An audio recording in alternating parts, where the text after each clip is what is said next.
But first, let's take a look at some of the other stories we're following this afternoon with Joe McDiarmid. Thanks, Nick. Good afternoon. A Malaysian court has dropped drug trafficking charges against an Australian nurse.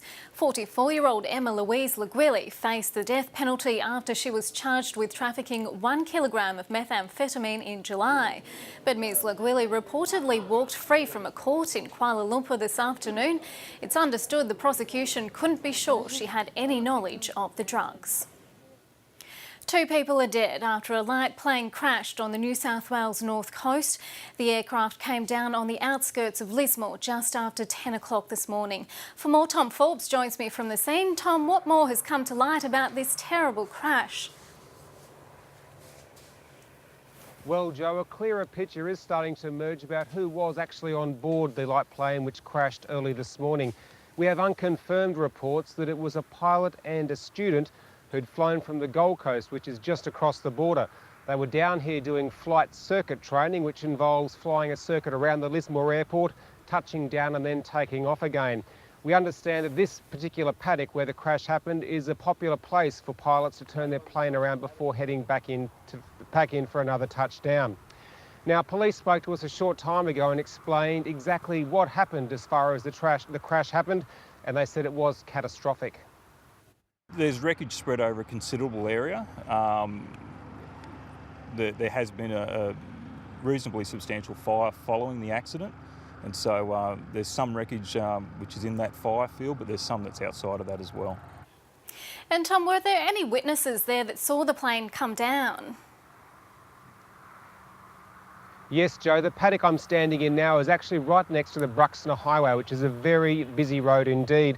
A driver actually called into a local ABC station soon after it happened and said that he was driving along and saw the plane make a manoeuvre which was similar to what a crop duster does. He said it made a tight left bank, and then when he looked back again, he could see it plummeting towards the ground and basically exploding once it hit impact.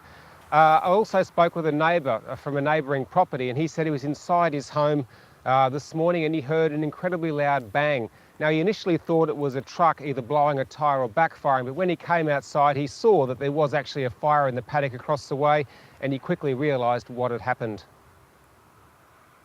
OK, Tom Forbes, thanks very much for updating us.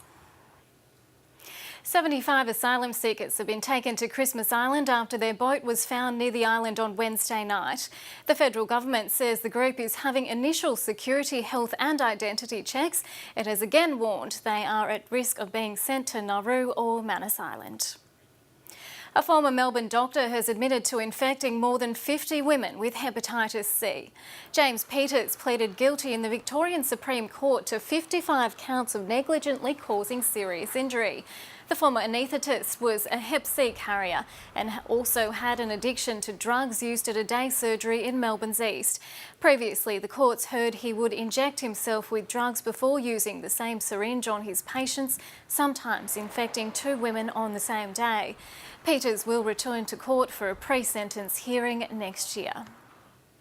The federal government says it's reached a breakthrough with Western Australia to secure extra medical training positions. The Commonwealth's been at an impasse with the states about a shortage that's left about 180 graduates without training options across Australia. The Federal Health Minister Tanya Plibersek has confirmed she's reached an agreement with WA to share funding for an extra 40 positions. The Commonwealth will fund 32 positions and WA will pay for 8.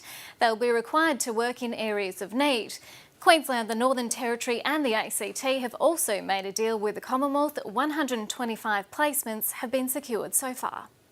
We've gone a long way to resolving the interns issue, which has been bubbling along for some time, and I'm very pleased that I've been able to work with the West Australian Government, with Queensland, the ACT and the Northern Territory to get very close to resolving that issue.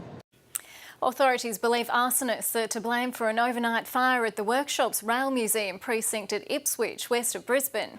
One disused building was gutted and another 2 were badly damaged when the blaze broke out just after 1 a.m. Queensland Fire and Rescue Service spokesman Phil Paff says security footage shows people fleeing the area soon after it started. Crews have been undergoing decontamination due to the asbestos in the museum buildings that were damaged by the fire. And taking a look at tomorrow's weather now, possible storms in Brisbane, showers in Sydney and Melbourne, sunshine for Canberra, Hobart and Adelaide, a late shower in Perth and thunderstorms for Darwin. And I'll be back with more news soon.